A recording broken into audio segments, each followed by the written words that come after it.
Hey everybody, it's Russ with the Barnabas Effect. You know, the Be Encouraged by the Barnabas Effect people. But wait, I haven't told you guys about the Barnabas Effect yet, have I? Well, first, the name Barnabas means literally son of encouragement, of which I am.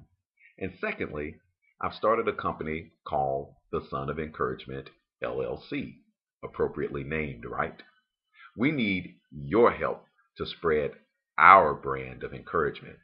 Well, what exactly is our brand of encouragement? I'm glad you asked.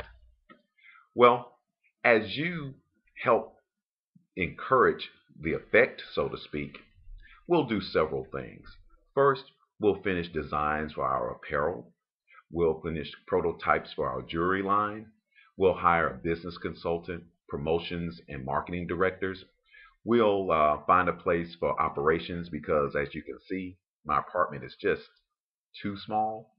And finally, we will purchase our beep beep encourage automobile so that we can bring our brand of encouragement to your neighborhood. Beep beep. Listen, whatever you can do to help will go a long way in helping make the effect, well, more effective.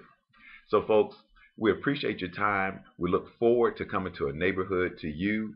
And as we say at the Barnabas Effect, be encouraged by the Barnabas Effect. But wait, again, I didn't tell you guys just how the Barnabas Effect got started. Well, you'll have to stay tuned for that. So come on along and join us on our fantastic voyage as we help spread the Barnabas Effect and help others be encouraged. Thanks. See you later.